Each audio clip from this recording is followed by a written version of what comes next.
Good evening, ladies and gentlemen. I'm Merle Wilberding, and I have the honor to introduce our night's guests and speakers, and it's a wonderful opportunity. I want to thank everybody for coming tonight.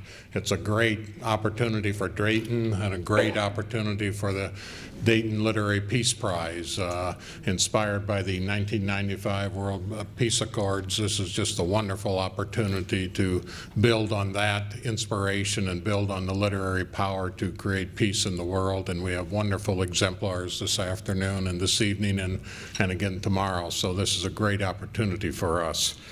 I especially want to thank all the patrons for the event. This is a big event, a lot of work, but a lot of you have contributed significantly to making it successful, and we really appreciate it, and I want to thank you all for doing it. We also want to thank the University of Dayton for giving us this lovely venue. It's just a wonderful place to have it, and I'd like to ask Professor Paul Benson to come up and say a few words, and a special welcome from the university. Thank you, Merle. It's great to see all of you here. I'm representing not only the board of the Dayton Literary Peace Prize, but also President Dan Curran, the president of the University of Dayton. We had a tragedy a week ago with two of our international students died in a single-car automobile accident, as many of you know. And their families, both from China, are here on campus this weekend, and Dan needed to be with them. But on Dan's behalf, I can say the university is very, very pleased to host this event tonight.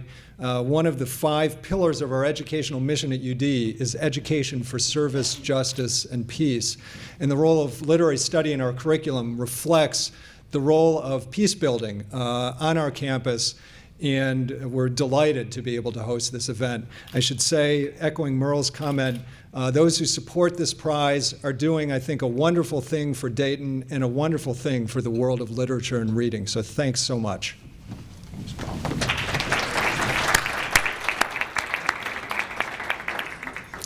Thanks, Paul. I'd also like to acknowledge the trustees of the Dayton Literary Peace Prize, Tom Lasley, Sharon Rabb, let's see, there's Sharon Rabb, Mark Meister, and oh, there he is, okay, and Doris Ponitz. Hi, Doris. Thank you all. It's been a significant contribution by all of you. And I want to thank, a special thanks to Ellen Belcher, who did an enormous amount of work to put the details and the evening together. So thanks very much, Ellen.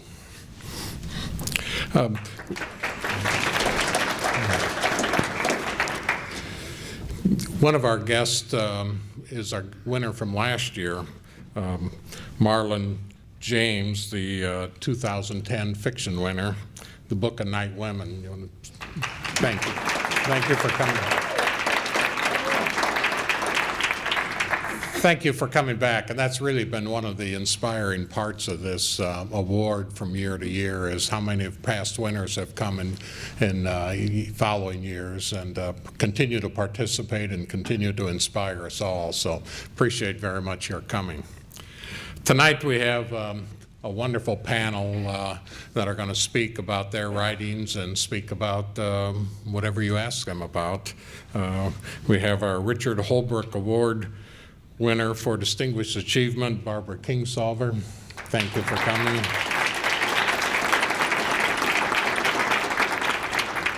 We have our fiction winner for The Surrendered, Shang-Rae Lee. And our nonfiction winner for In the Place of Justice, A Story of Punishment and Deliverance, Wilbert Rideau.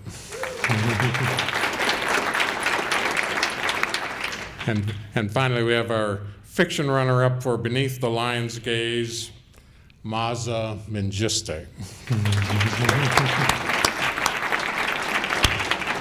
I practiced with Mazda about 10 times out there to make sure I could speak it right, so thank you.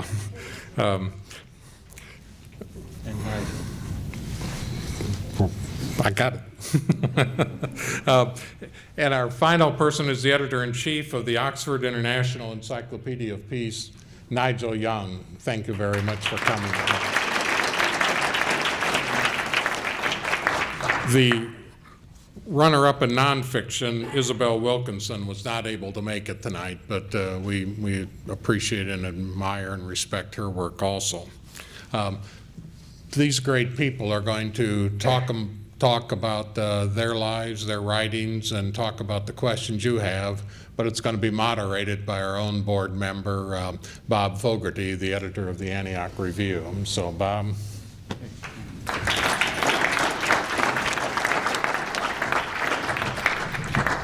I'm going to make this quite simple. Usually at writers' conferences, writers get asked questions, and some of them are called hobby hints questions. And these are, do you use a number 2 pencil or a number 4 pencil? Do you write standing up or laying down? How do you deal with writer's block? Things like that. So I'm going to avoid all of the hobby hints questions, and you can ask some if you wish. So we'll spend about a half hour or so with, I'll give you the 2 questions I'd like to ask you. The first, and if any of you want to make formal statements before that, that's perfectly fine. The first question is, are there any turning points or key decisions you had to make in the process of writing the book? Namely, the process of writing often takes a very, very long time, and clearly in putting an encyclopedia together, it's even longer. And there are always things that happen. I know in my own case, the most terrifying part that came in the editorial process was when I got the galleys that had been marked up. And in those days, before the technical processes improved, you got a lot of Post-its on a manuscript. And it always looked like a wounded beast when you got it. It had all of these little Band-Aids stuck on it. And I always thought, how could that have happened? How could I have made all of those mistakes? And suddenly I'm confronted with all of these white things which I have to respond to. So something always happens. So that's the first question. The second is, were you surprised about any reactions to your publication? Did you hate a review? Did you love a review? Did somebody come up and slap you in the face for writing an insulting book? Any number of responses. So the first really has to do with the process that you went through to produce these quite fine pieces of work. And I'd like Marlon also, why don't you come up and sit down and join us, please. So if anybody wants to go first or to respond to the question of the process, I'd like some volunteers from up here. Can I stand? Sure. You can sit if that's okay, but most comfortable. Well, there was no health warning given when I was first invited to edit the International Encyclopedia of Peace, and there should have been, because there were certainly moments when I wondered what on earth I was doing, putting together 850 entries, getting 400 authors to contribute, and to then read them all, and sometimes read them again, and sometimes read them again, and to edit them all.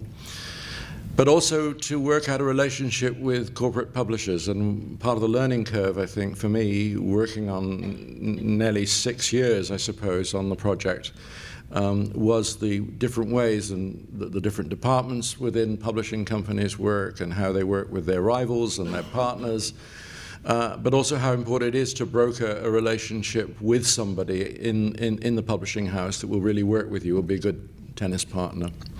And I was very fortunate to have Marie-Claire Antoine, who's my initial publisher for the first 3 years of the project.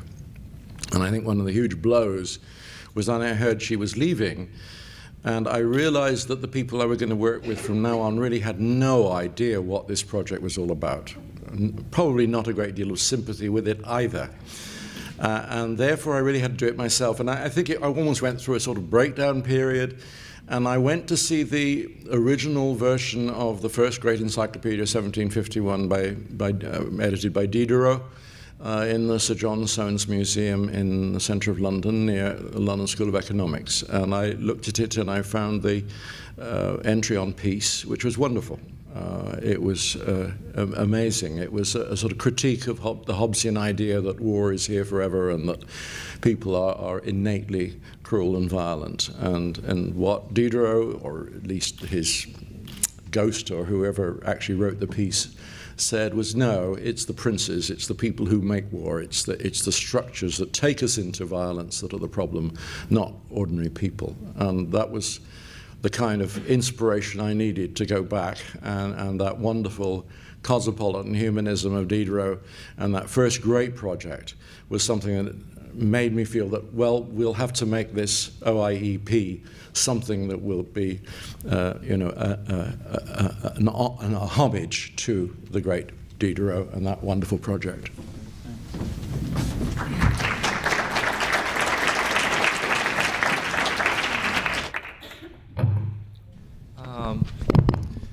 Can you hear me?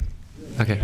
I think you've identified it, Bob, that there is always, particularly when you write novels, of course you're, really excited and exuberant and have all these ideas when you start, but at some point you do have to cross a certain Rubicon, right, in terms of, some major aspect of the book. And in this particular book, and it's a book that I spent a long time really more thinking about than writing. I'd probably thought about the book for 9 or 10 years and thought about it through the writing of 3 other books or 2 other books, and coming up with characters and the usual things that a novelist does. But one of the things that began to happen was that I thought about this character, and then a second character, and then a third character, and tried to decide which of these characters would be at the heart of this novel, and which character that I would devote the novel to, not thinking that I could have all 3 characters in the novel. And one of the things that, of course, obviously there are novels that are peopled by scores. But I didn't actually think about this novel from the beginning as having 3 primary characters. And so one of the things that began to dawn on me was that I would be writing a book with 3 primary characters, but also 3 entirely different universes colliding, that universes that had histories, whole backgrounds. So I began to realize that this was not, that the project was much larger than I'd originally conceived, but that, that I was accepting the fact that this was sort of like a mural that I was painting, rather than a painting that I was painting. And that was quite terrifying, actually. And at many times depressing, because you're doing well in one section, say, or feeling good about one section, and another section you think, I'm never going to be able to get there, and I'm never going to be able to write that. But still understanding that you need that other section for anything to work in some. So that's it.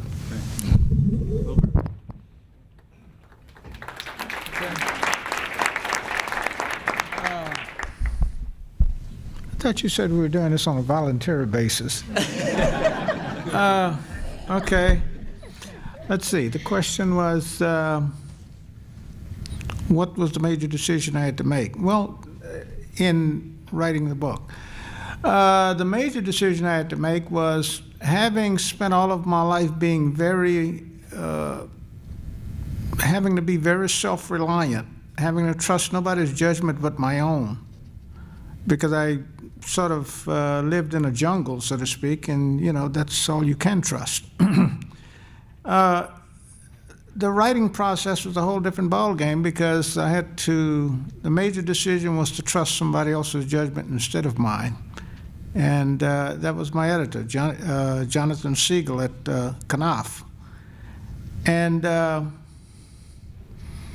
The book actually was twice the size it is, and I thought it had everything that was important in it, and he said I had too much, and he said it had to be cut at least in half.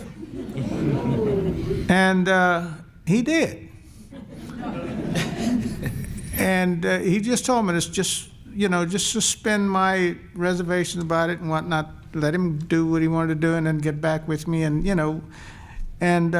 when he finished, he sent it to me. I read it, thought about it. My wife read it.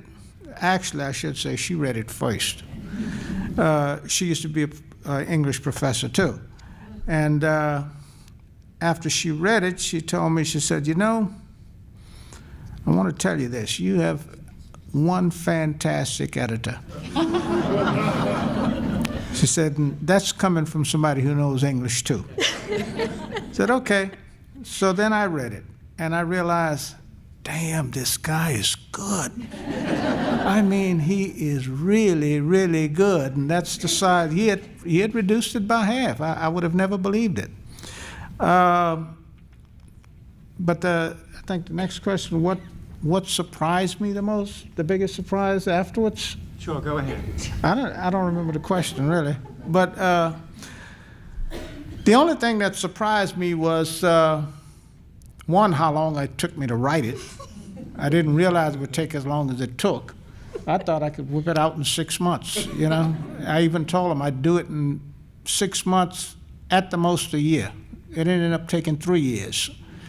The only thing that really surprised me is, once it's published, and I realized that we discovered that the book publishing game had changed a little, and we were learning that there were booksellers and book dealers and media and whatnot who would not carry the book, or even deal with the book, or even review the book not because of the book, but because of who wrote it. This is the outgrowth of 30 years of war on crime, which has become, we started off getting tough on crime was something you did as a matter of policy, and I guess over the years it's evolved in a part of our culture and what we've become, So there's that prejudice. I didn't expect that. The publishers didn't expect that, and so, but it is what it is. I did do what I wanted to do. I wanted to write a book. I wrote it. And thank you for thinking it's good. What can I tell you?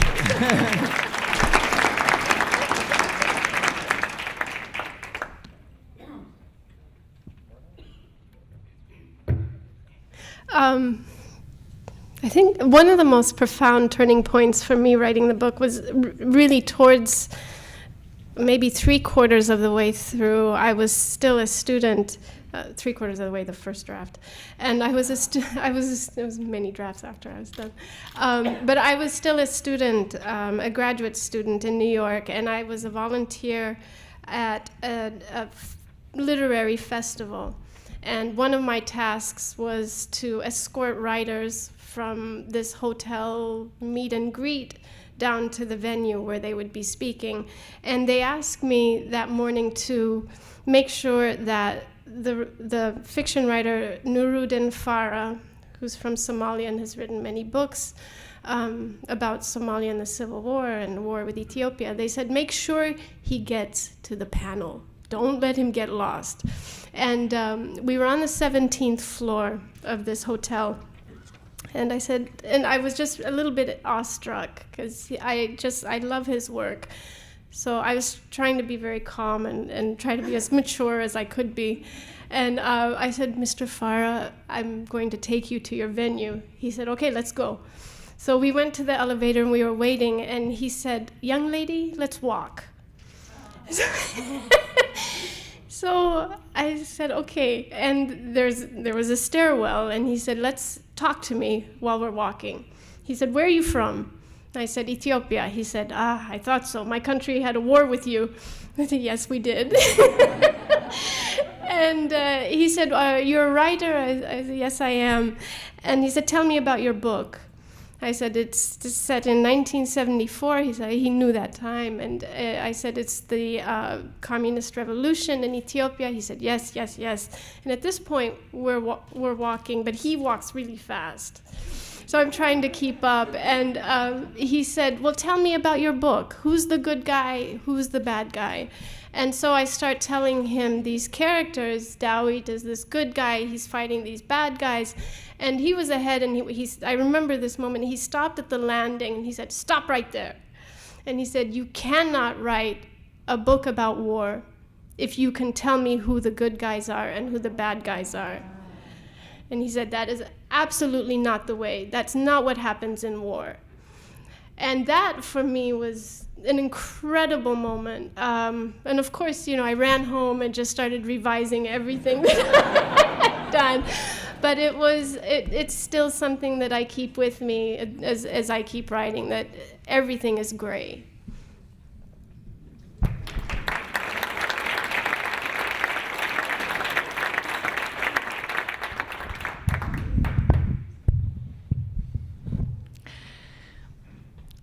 Big decisions, that's what I'm thinking about. In my case, since I'm not here to speak about a particular book, but a body of work, I suppose. And I have to tell you right off the bat, getting a lifetime achievement sort of work makes you feel like you should quit while you're ahead. But I'm thinking about all the books, and if there's something in common in that process, and certainly there is. After a while, after 12 or 13 books, thank heavens you realize this is a process. It's not really the end of your life as you know it. It's going to get better, but there's a certain process I feel that happens every time. And one of the very important decision-making times comes right at the beginning. When I approach a book, I spend an enormous amount of time thinking about what the book will be about, because I know that you, my potential readers, have plenty to do. You have lots of other things to think about, and I don't really want to bother you unless it's important. So I would say the biggest decision for me, the biggest decision-making process is exactly that, deciding, is this the most important thing I can bring to you? And I frame it in terms of a question.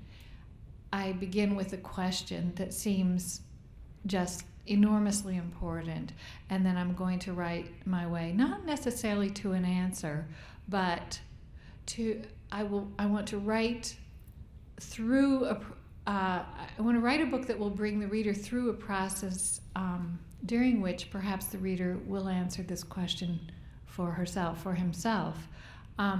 So just deciding on the question is a big choice.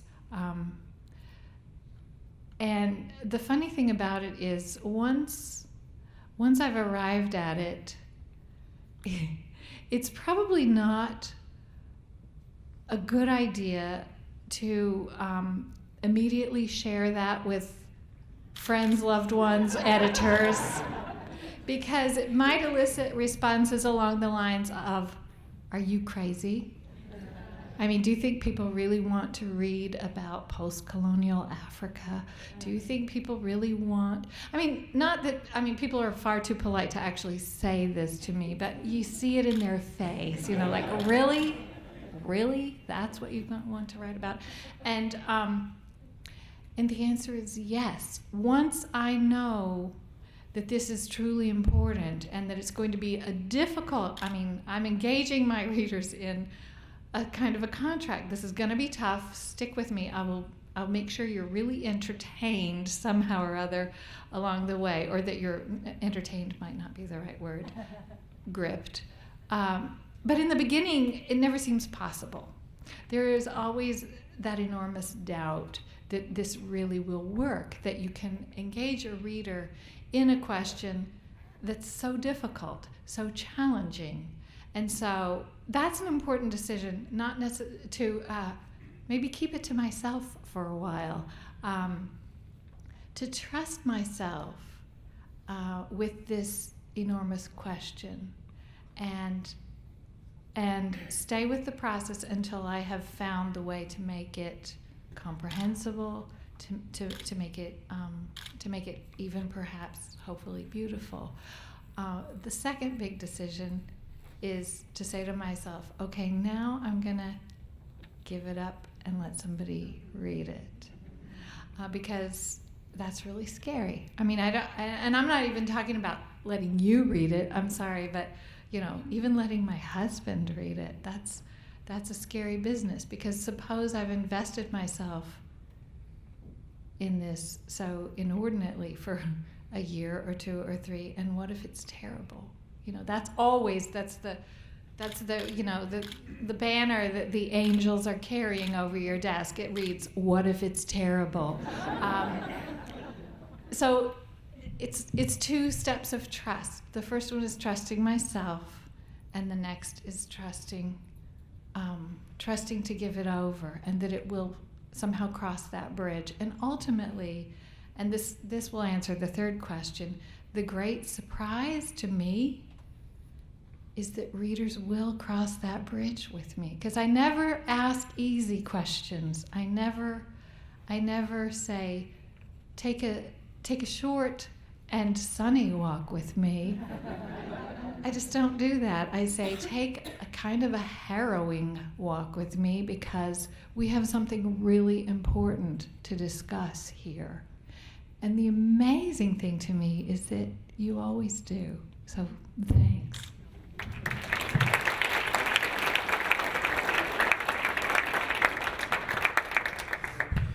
I'm trying to remember the things, something that I've learned, because I like to consider myself profoundly unintelligent. I remember when I was at a very early stage of writing my first novel, and a fellow writer read it, and she said 2 things, and one I was really hoping for, because she said, "You're a really good writer." I'm like, yeah. And then she said, "But you don't have a single clue about women." And I was like, "What are you talking about? I am from the Caribbean. We are the my mother who fathered me generation. My mom's a detective. Come on. I know everything about women." And she says something which I never thought of, and I think a lot of lit students and a lot of writers in my thought. She says, "It's not that you don't know women." She says, "You don't know women writers." And I was like, "I know plenty. I know." And she taught me something. I've always, and even though I one of the things I teach is that, it doesn't matter how good a creative writing teacher is, most of your lessons you're going to learn from reading books. And it's not that I knew nothing about women, it's that I knew nothing about how women write about women. I knew nothing about just how the sort of soul of a writer. And she and I remember she said, you need to read Song of Solomon, you need to read Toni Morrison, you need to read Iris Murdoch. For a good while, the Poisonwood Bible was my Bible. And I remember reading, especially Song of Solomon and Sula. And I remember reading Song of Solomon. And Song of Solomon, the first, say, 200 pages is fantastic. But the last 50, I'm convinced, was not written by a human being. I remember reading the last 50 pages of that book standing up. I was like, there is no way she's going to crash and burn here.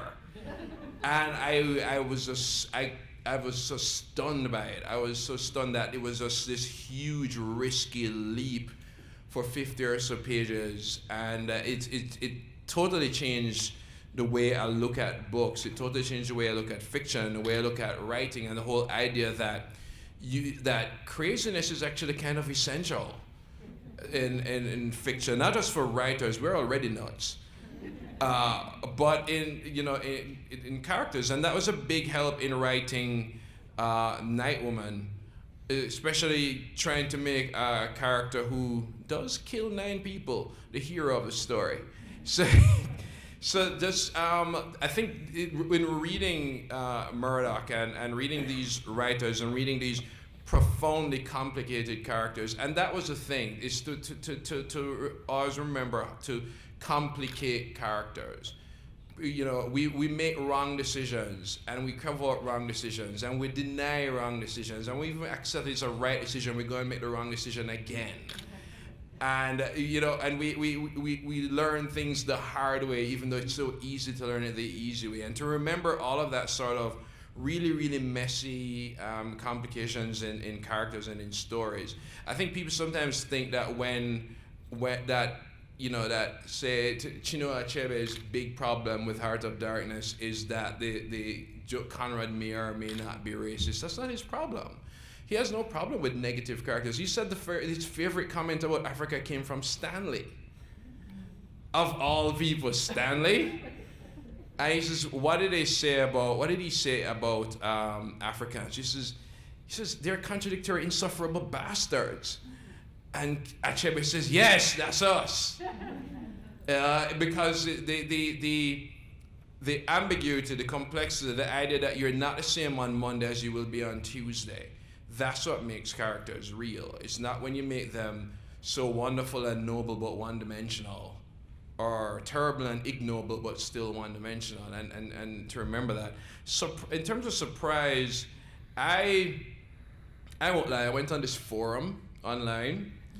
And it was a forum. It was all these black women from New York talking about books, and I went on a forum, and it was such a great and wonderful surprise, because I'm so used to teaching literature and reading books in a very academic way, or teaching creative writing and reading books in a very nuts and bolt way. But they talk about characters like they're people, and they were all reading Nightwoman, and one of the comments was, "You ain't gonna believe what she gonna do next, child."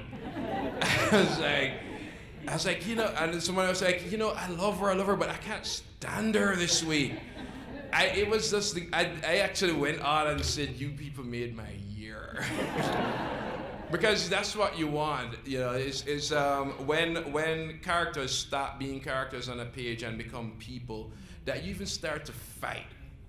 That you're like, how can you be this stupid? He clearly loves you. When a book enrages you in a good way. And it was a very nice surprise to come up on. And that's the kind of validation you want when your book becomes a conversation between the book and the reader. You're almost intruding by stepping in. And that, I think that's the best validation, when these characters that you write become real. I can't remember who it was. It may have been, I don't think it was Trollope. Somebody said the big problem with Tolstoy is every time you close your book, there are 200 people in your bedroom who won't leave. And that's the type of, and again, that's what I hope Tolstoy heard it, because that is probably just the greatest comment ever. But, you write books in isolation. You write books you don't necessarily think of readers. You certainly don't think of the afterlife of your book sometimes, because usually by the time the reader gets it, you're already writing the next one. So it's always such a wonderful surprise, and it certainly reminds me of why I really enjoy doing it. Yeah.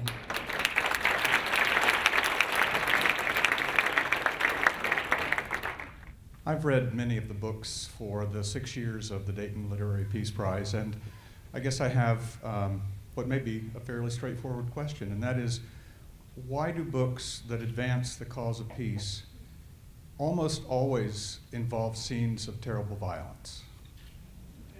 Because, sorry.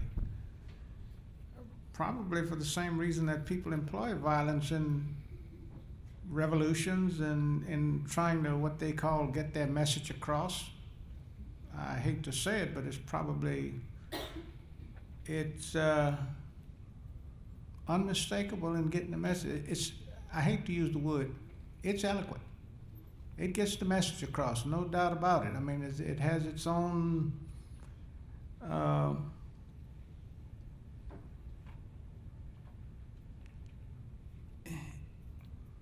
it's where you have to start at if you're talking about peace. You have to start with the violence. I mean, there's no other place to start at. Where do you start at? In peace? Then you have no problems. You got to start with the violence. That's why, I guess. That is actually a really really good question, and it's something that I have been struggling with not only during the writing of my book, but also as let me start with when I saw the photographs of Abu Ghraib several years ago. And at that point, I was writing certain moments of my book. And I was holding back because I knew what happens in war. But I said, no, I can't do that. That's not, maybe you're not supposed to put that in a book.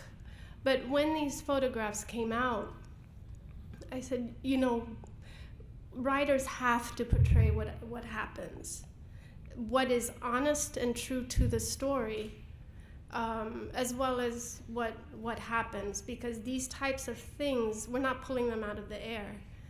This is what's going on. Since the book has come out, I've become really, really interested in the way that the Iraq war and the war in Afghanistan has been portrayed not only through words but also through photographs, and what these images and what these depictions do to our own capacity to understand what's happening to the Afghanis and to the Iraqis, as well as the American soldiers who are there. And there's a really, really interesting book written by a photo critic by the name of Susie Linfield, and she writes of violence in photographs. But I think that this is something that can also apply to literature. And she says that we cannot begin to talk about liberty and freedom and the pursuit of happiness until we understand the negation of these things. And I think that's why, as writers, it is our task to portray these things, because we have to understand what it's like to live without them. Then, like you said, then we can begin to talk about peace.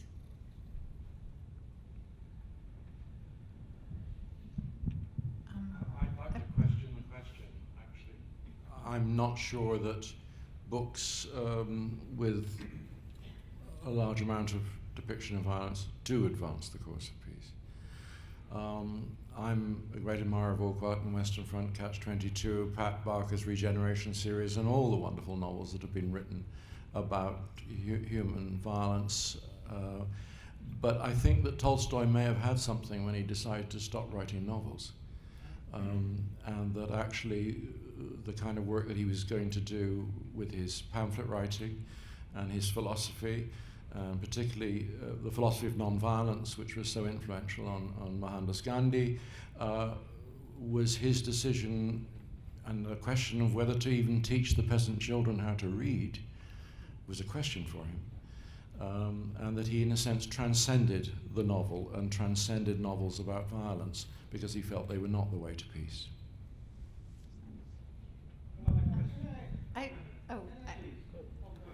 Okay. I think a really important part of the answer to that question has to do with where in the scene the violence appears.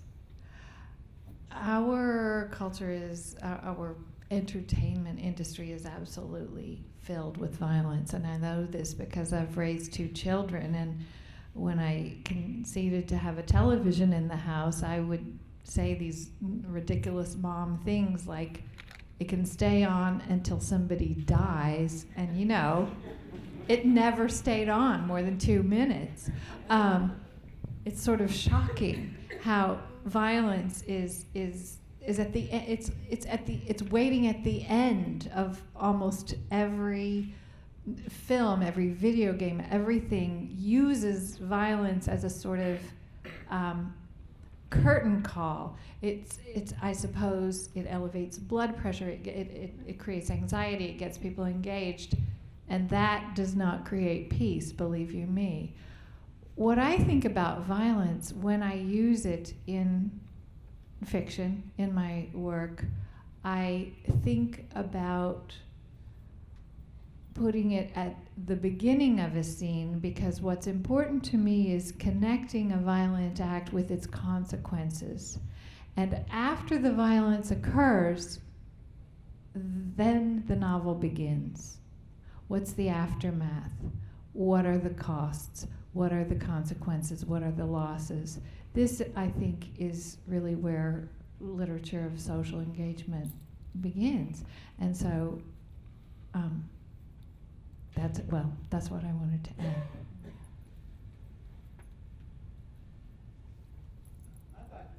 Sure, please.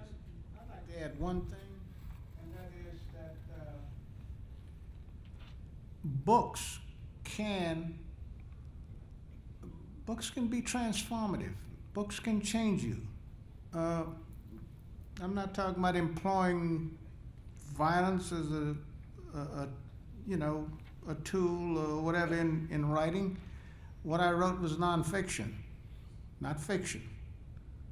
I come from a violent past. Violence has been was part of my life early on. And the reason why I'm here today, away from violence, when was the last time I was involved in violence was over 50 years ago. And I managed to survive and become, for 25 years, I was perhaps the single most influential prisoner in the state of Louisiana's prison system. And I never had a single fist fight. And this was the biggest and the bloodiest prison in the United States. And again, let me say, I never had a single fist fight with gangs and everything else. That was because when I was in a cell, I read books. And they changed me. And I have never had a need to resort to violence, because books and what you read in them can be transformative. It changes you. It makes you a different person. It's rehabilitative. I mean, I've seen it work on a lot of people. So, it can advance the cause of peace by changing people.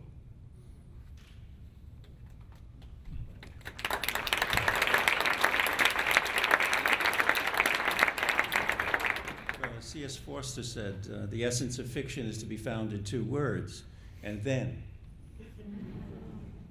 Depends upon what the and is, and depends upon what the then is. Questions, please.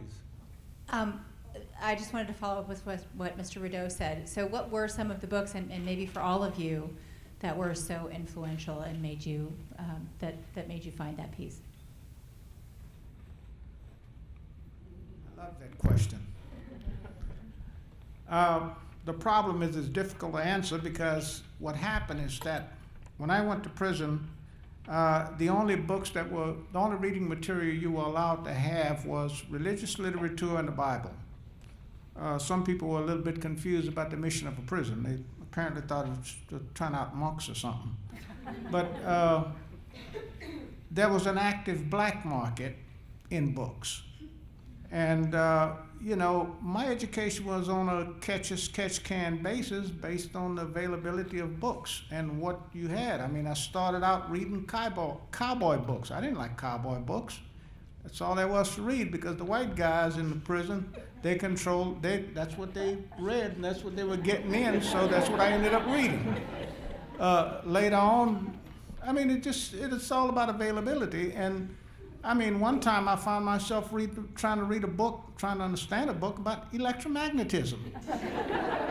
You know, that's all I had. But then I ran across a book, probably, you know, I read Atlas Shrugged, not by choice, Ayn Rand stuff. I didn't read it by choice. I read it because they were there, you know? And because you don't get to choose too much about what you want to read in prison.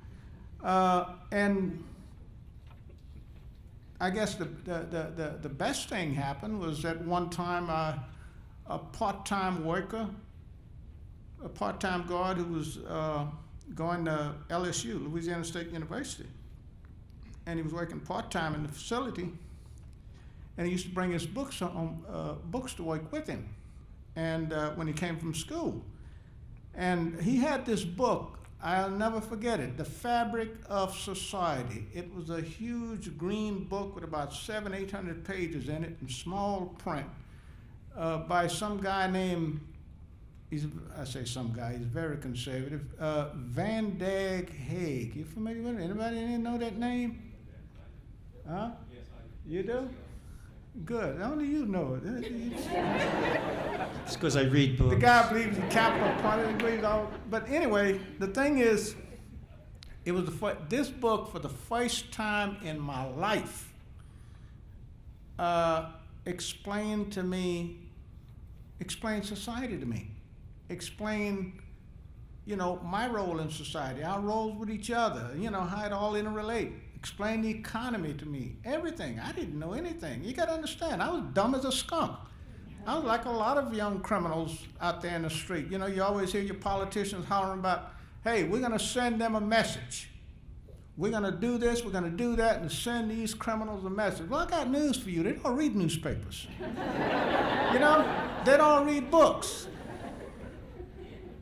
You know, that's the way it is. That's the reality. So this guy, when I read this book, and the only reason I read it, understand, I was in solitary confinement. I didn't have anybody to talk to. I didn't have anything, so I had to read, you know, to preserve my sanity. And that book did more for me than anything else. In fact, I read it twice, and then when the guy left, he realized that I really liked the book, so he went on and left it. He gave it to me. And I must have read that book 2 or 3 times, and that described society to me. And that was, I guess, the real foundation of my education. That's where I got all my understanding. Everything else was built on top of that, except I didn't, you know, I don't go for all of his philosophy.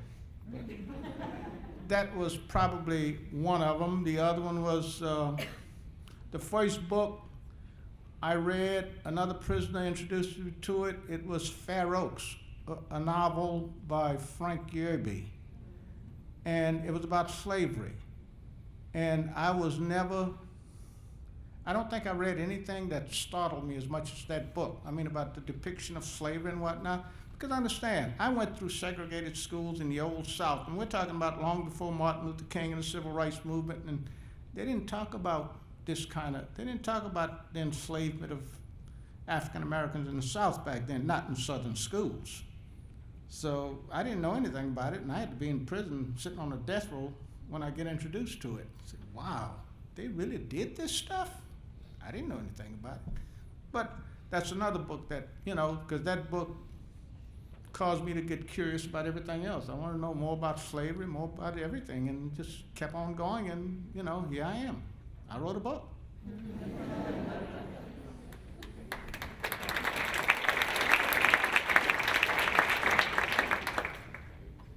Questions? I have a question for Barbara. I was inspired by your book, Animal Vegetable Miracle, to raise my own chickens and turkeys, and that was an experience. So I'm wondering, are you still practicing sustainable living, and are you raising your own birds and food and all of that kind of stuff? Well, is that one of those number 2 pencils kind of questions? Is it? Okay. I'll just, well, no, I didn't want you to feel badly. No, it's fine. I won't talk about myself personally so much as to say that, well, that was a nonfiction book that used a kind of allegory of our own life to introduce the reader to questions about, sort of urge readers to think about where their own food comes from. And so, well, the answer to your question is yes, but the bigger answer is I do feel that once we have, any of us has gone more deeply into the sources, not just the sources of our food, but the ways, made an effort to understand more about how our networks of dependency on our providers, whether it's the farmers who feed us or what, it's impossible to go back, right? You can't go back. You cannot turn your backs on people once you understand the ways that you are every day engaging with them, right? Some of us in the room teach writing at a more modest level, composition in college. I wonder, as you think back to writing teachers that you had, either in high school or college, if there was something that they did that made you decide that you wanted to write, or something that they did that made you think maybe you shouldn't. Because we're glad you did, but we're wondering what effect we have on our students.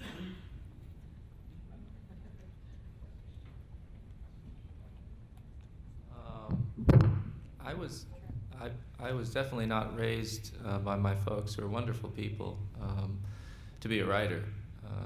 They're immigrants, and so they sent me to nice schools so that I could make a lot of money and have a big bank account and all those things. But I did enjoy all my English classes right from the beginning, and I do remember a teacher early on in high school who he gave us an assignment to write whatever we liked. Usually it was critical essays, but he said, write whatever you like. And I wrote the first chapter of what I was calling a novel. It was very short. It was probably really bad, probably very foolish in many ways. But he took me aside afterwards, and he said, I don't think this is the greatest thing that I've ever written, that you've ever written, or that I've ever read. But it seems that you have a real passion for it. And if you'd like to continue writing this story, you may do so for the rest of the term instead of writing these other things. And I thought, wow, I was amazed by it, first of all, and particularly just pumped that I wouldn't have to write all these critical essays on Romeo and Juliet and all these other things. But there was also something that, and I knew that he didn't think it was the greatest thing ever written. But I was absolutely thrilled with the idea that that someone had believed in my creativity. Well, I'd like to thank the panel for their